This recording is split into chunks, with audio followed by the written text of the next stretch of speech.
Hello and welcome back to Arsenal Daily News, where we bring you the unfiltered truth about everything happening at the Emirates.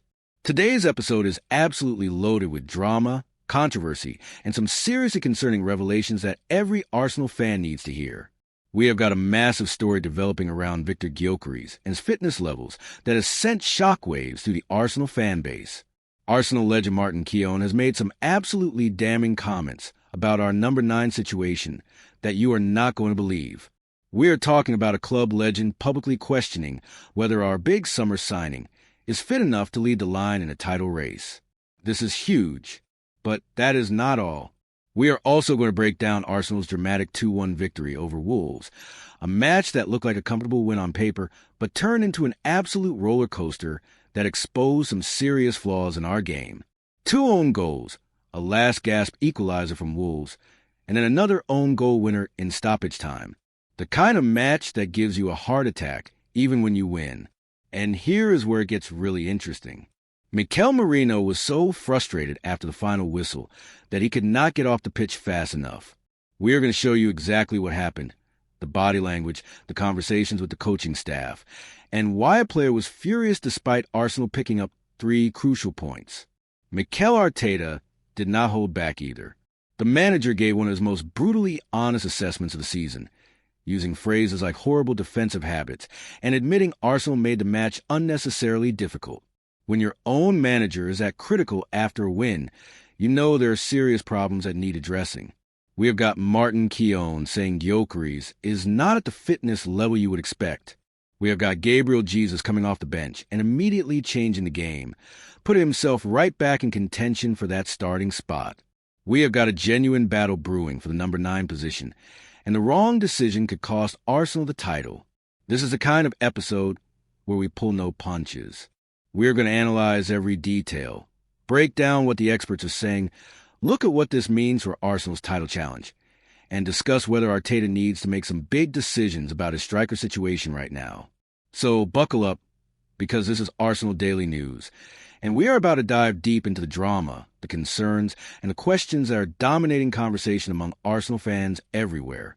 If you are not subscribed yet, hit that subscribe button now, because you do not want to miss a single update as this story develops. Let's get into it. Arsenal Daily News. Victor Gyokeres' fitness concerns after Wolves win. Hello everyone, and welcome back to Arsenal Daily News. Today we've got some really interesting developments to discuss following Arsenal's hard-fought 2-1 victory over Wolves on Saturday. This match has sparked a major talking point about our number 9 position, and specifically about Victor Gyokeres and his current fitness levels.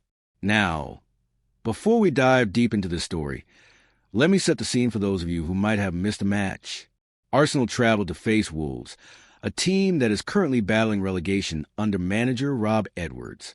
The game was tense, it was dramatic, and frankly, it was not our best performance of the season. But 3 points are 3 points, and in a title race, sometimes you just need to grind out results.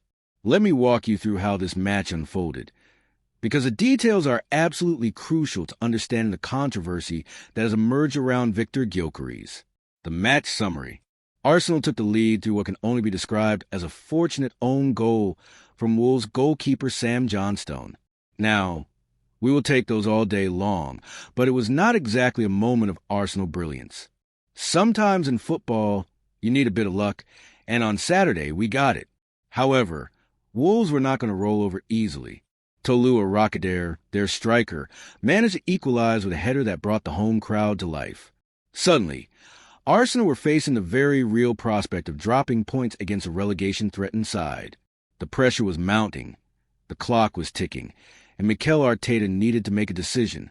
That decision came in the 81st minute when he decided to bring off Victor Gyokeres and introduce Gabriel Jesus into the action. Now, this substitution is at the heart of everything we're going to discuss today, so pay close attention to what happened next. Gabriel Jesus came on and immediately looked lively. His movement, his energy, his sharpness, it was all on display. And it was his run and pressure that ultimately led to the winning goal. Yersa Mascara, the Wolves defender, ended up heading the ball into his own net while under intense pressure from Brazilian striker. Arsenal had stolen victory from the jaws of a draw, but the manner of the win raised serious questions. Martin Keown's damning assessment. Now, here is where things get really interesting. Arsenal legend Martin Keown was working as a pundit for TNT Sports, and he did not hold back in his analysis of what he witnessed. Keown is someone who knows what it takes to win titles with Arsenal. He was part of the invincible squad. He understands the mentality required. And when he speaks, people listen. When discussing the winning goal and the impact of Gyökeres, Keown made some comments that have sent shockwaves through the Arsenal fan base. He said, and I quote, "I think it is Jesus' movement that ultimately helps. The defender gets unlucky and Jesus does not get the touch, but it is his run and movement which helps, and that is definitely food for thought for the manager." But that was not all. Keown then went further, making a statement that has become the headline-grabbing quote of the weekend. He said, "He looked good when he came on, and Gyökeres is still not the fitness level you expect, and there is a real tussle for who is going to be that number 9, and Jesus has put himself right back in there." Let those words sink in for a moment. An Arsenal legend, someone who knows the club inside and out, is publicly stating that our big summer signing, a player who cost the club significant money, is not at the fitness level you would expect. That is a massive statement, and has huge implications for Arsenal's title challenge. Understanding Gyökeres' situation. To properly understand what Keown is talking about, we need to look at Viktor Gyökeres' recent history. The Swedish striker has been easing his way back into Mikel Arteta's starting 11 after picking up an injury. Now, this was not just any minor knock. He suffered this injury in a match against Burnley at the beginning of November, so we are talking about well over a month ago now. Since returning from that injury, Gyökeres has been managed very carefully by Arteta. He came off the bench in 3 Premier League matches in a row, getting minutes here and there as he rebuilt his match fitness. He also made a start against Club Brugge in the Champions League during midweek, which was seen as another step in his rehabilitation process. Saturday's match against Wolves was supposed to be a significant milestone. It was Gyökeres' first league start since returning from injury. Arteta clearly felt he was ready to go from the beginning, to lead the line for Arsenal in a crucial match. The 27-year-old was given 81 minutes to make an impact, to show that he was back to full fitness and ready to be Arsenal's main striker. But according to Keown's assessment, and based on what we saw on the pitch, Gyökeres struggled. He found it difficult to have a big impact against a Wolves side that is fighting for survival at the bottom of the table. When you consider that this is a team Arsenal should be dominating, the fact that our number 9 could not impose himself is a real concern. Arteta's defense of his striker.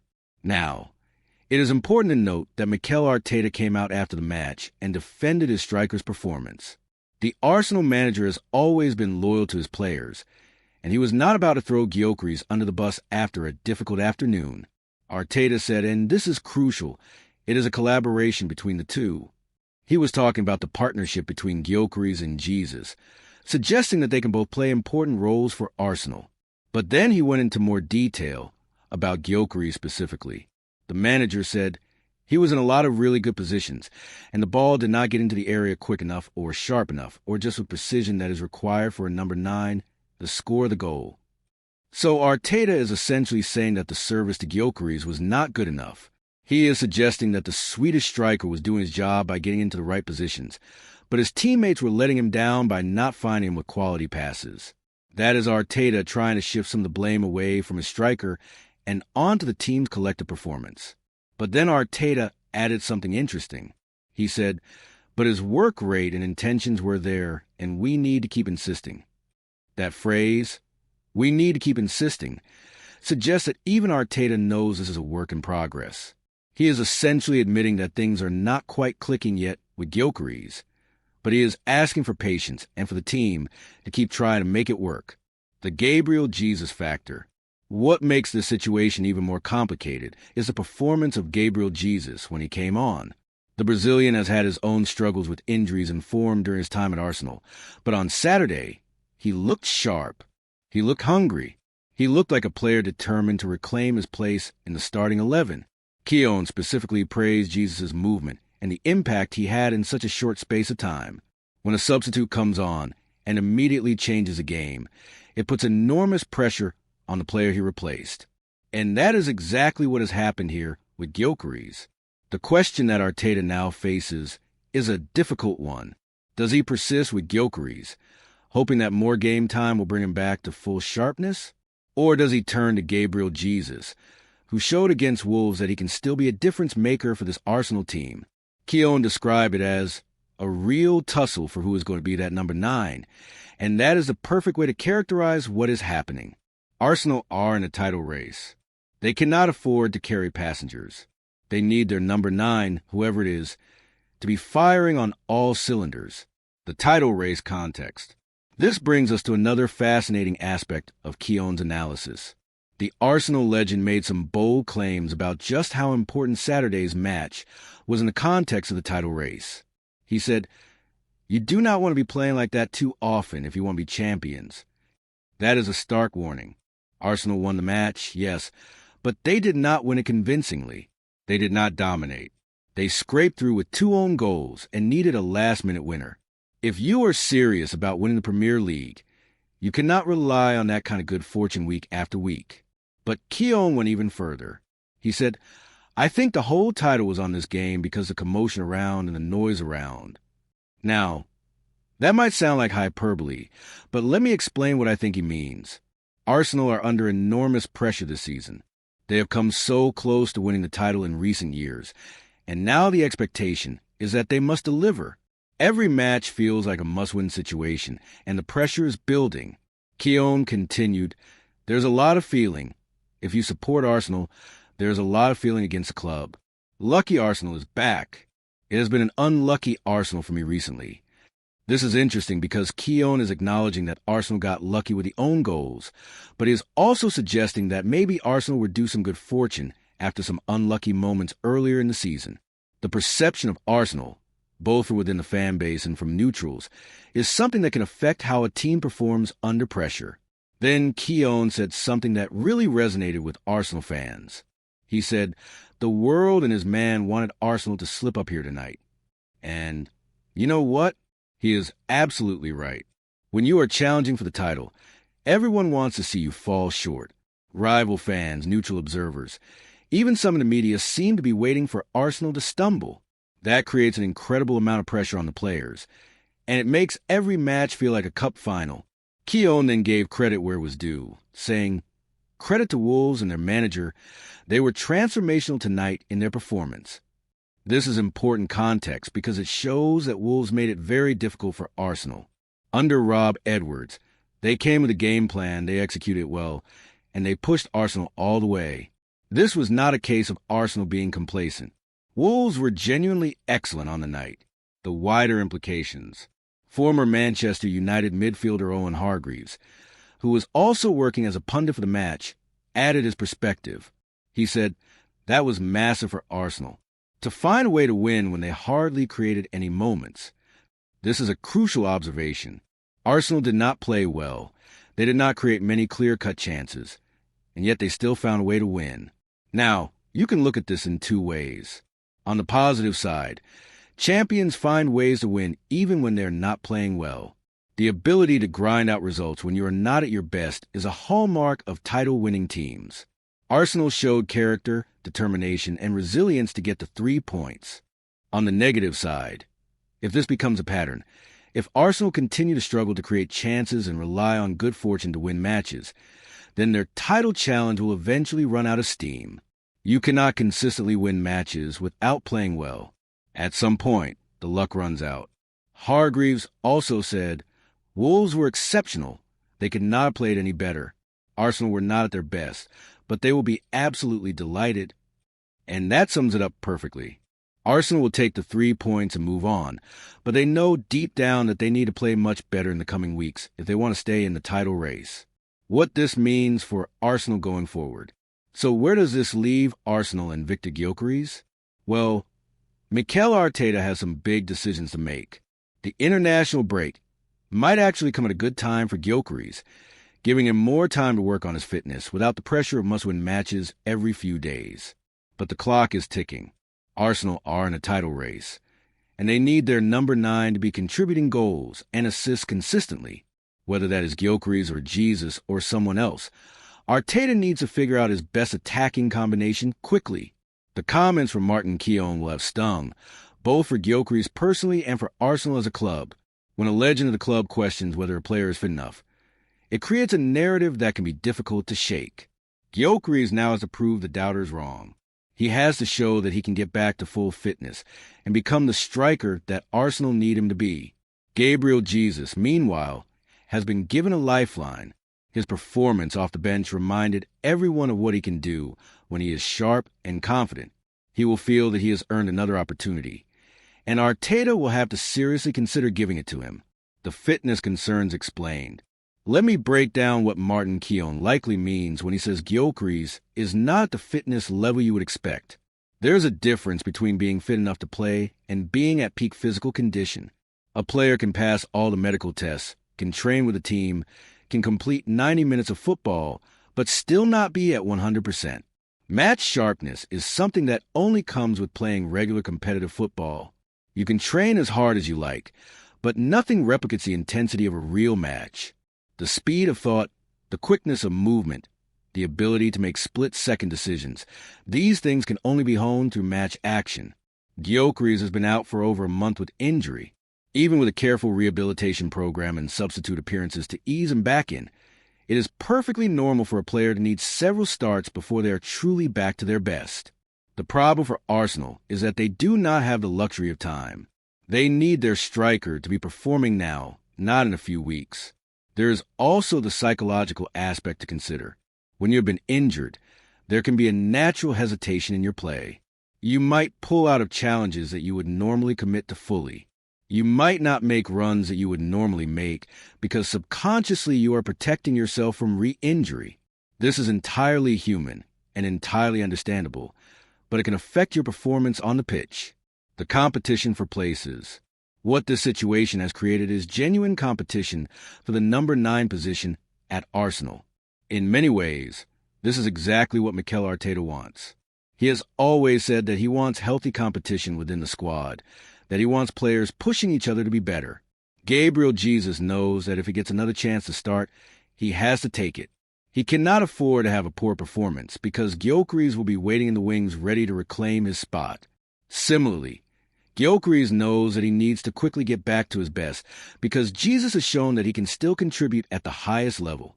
This competition should, in theory, bring the best out of both players.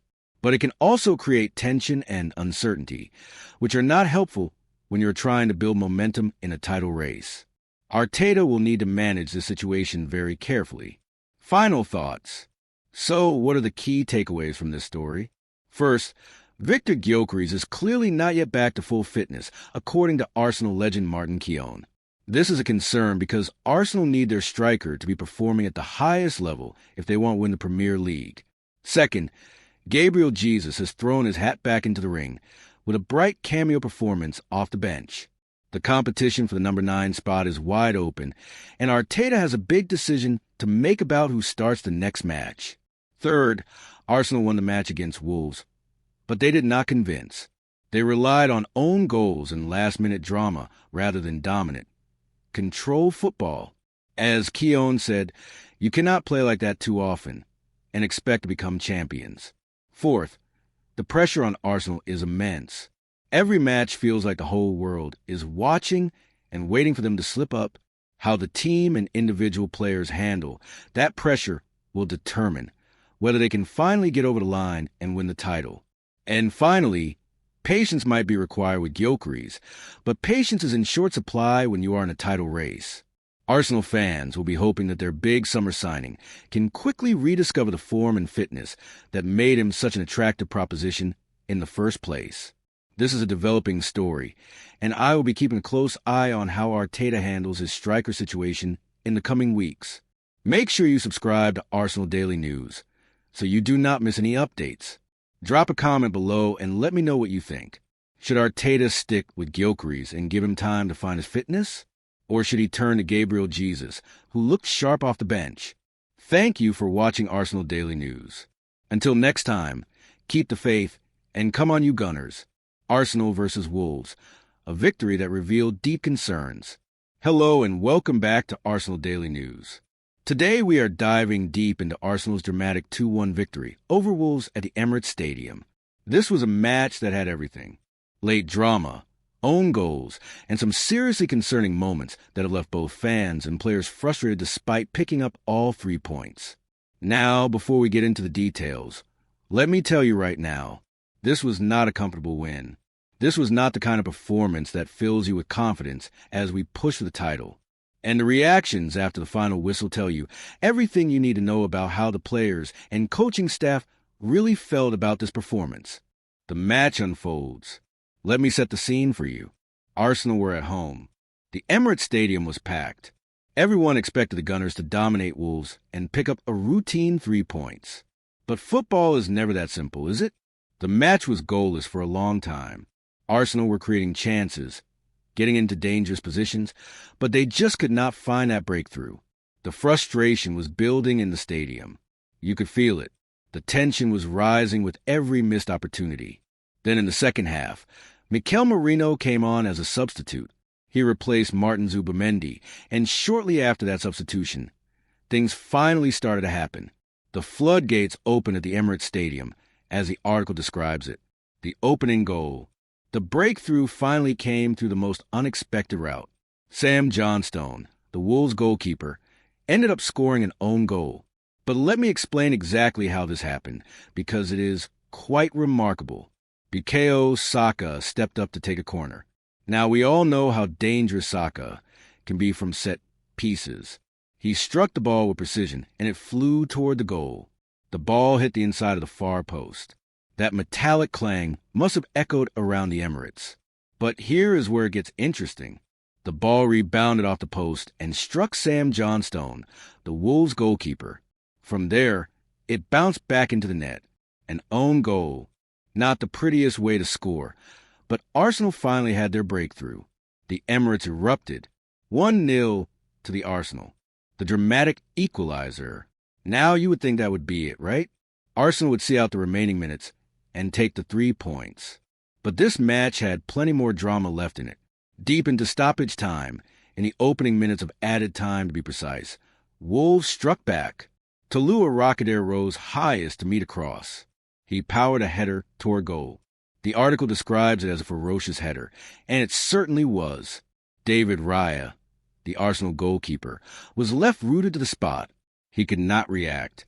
The ball flew past him and into the net. 1-1. The Emirates fell silent. You could feel the anxiety spreading through the stadium. All that hard work, all those chances created, and now it looked like Arsenal were going to drop 2 precious points at home.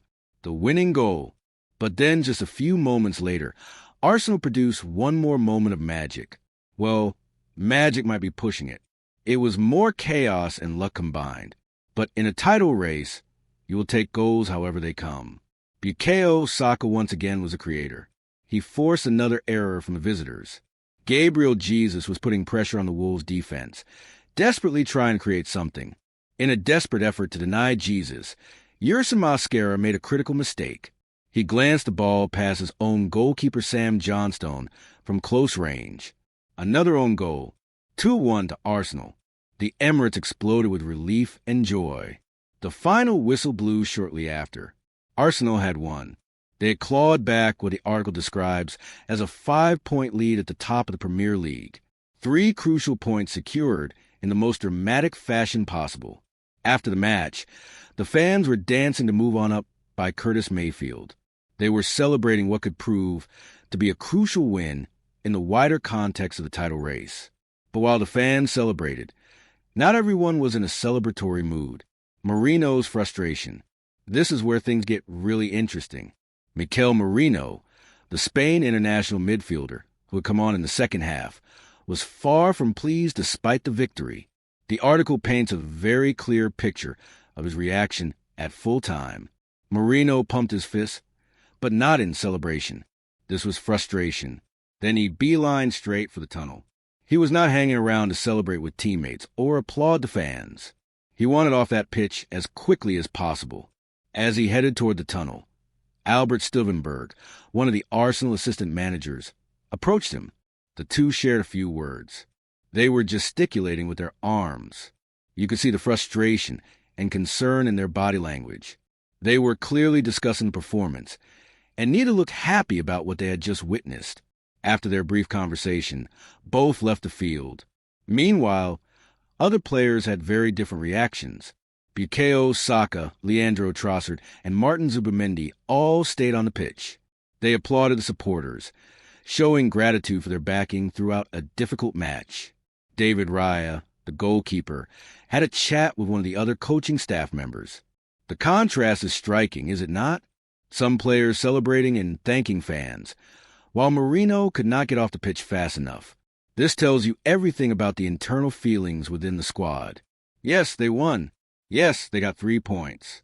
But the performance was nowhere near good enough, and everyone knew it. Arteta's honest assessment. After the match, manager Mikel Arteta spoke to reporters. And let me tell you, he did not hold back. He shared Marino's sentiment completely, expressing deep disappointment in the performance despite the positive result. Arteta started by describing his feeling as relief, but he immediately followed that up with a very clear understanding that the margin should have been bigger. Think about that for a second. Arsenal won 2-1, but Arteta is saying the margin should have been much wider.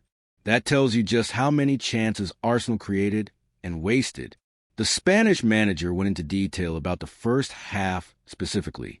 He said Arsenal were not precise enough with the amount of situations they generated inside the opposition box. They did not pick the right color of shirt on so many occasions. What he means here is that Arsenal players were not finding their teammates with passes in dangerous areas. They had overloads, numerical advantages in the attacking third, but they failed to capitalize. Arteta acknowledged they had to improve in the second half in relation to that problem, and he believes they did improve. They generated more chances and finally scored a goal. But then came the really concerning part of his analysis, the defensive collapse. After scoring the opening goal, Arsenal had what Arteta described as a period of 2 or 3 minutes where they were deep, totally passive, with horrible defensive habits. Those are strong words from the manager. Horrible defensive habits.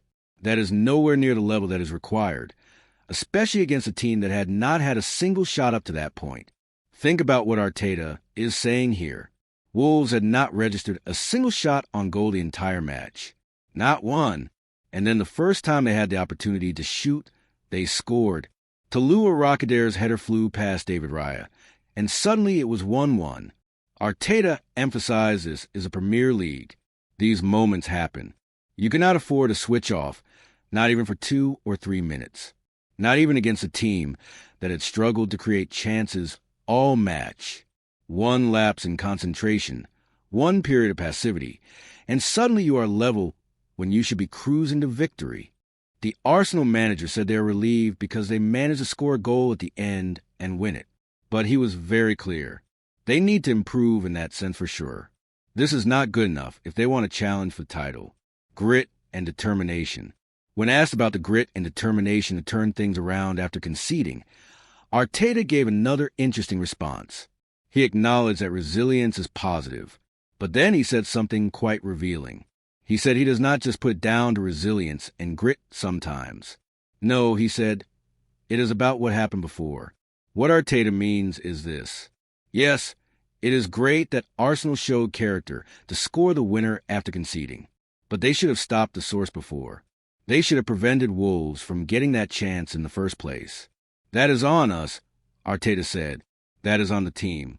This is a manager who is not satisfied with just winning. He wants to win the right way. He wants his team to control matches from start to finish. He wants them to defend properly and not give opponents any opportunities. Scoring a dramatic late winner is exciting, but it masks the underlying problems. Respect for Wolves. Arteta also made sure to give credit to Wolves for their performance.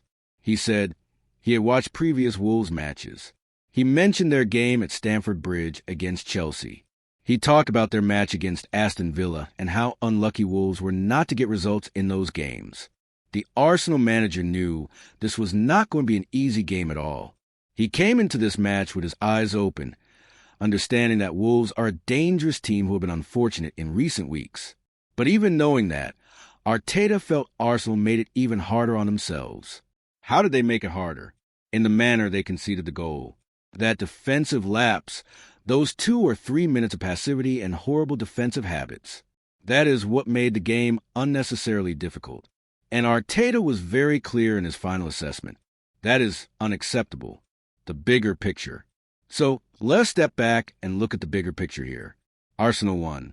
They got 3 points.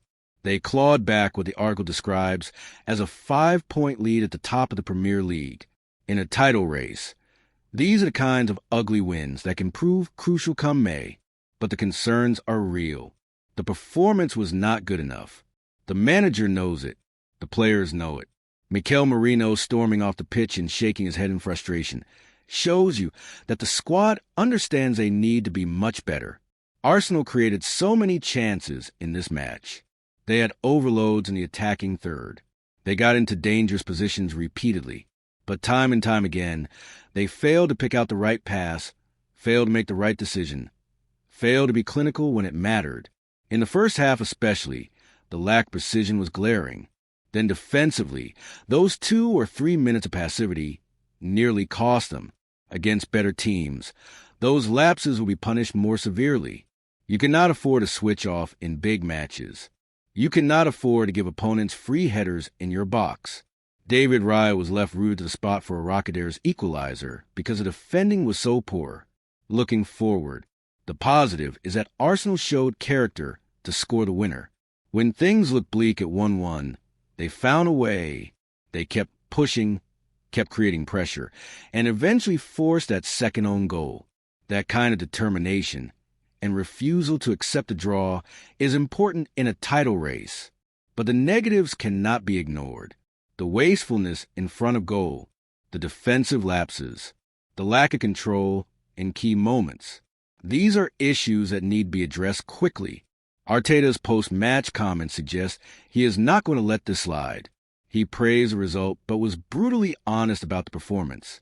He expects much higher standards from his team, and rightly so. If Arsenal want to win the Premier League, they need to be more clinical, more defensively solid, and more consistent over 90 minutes.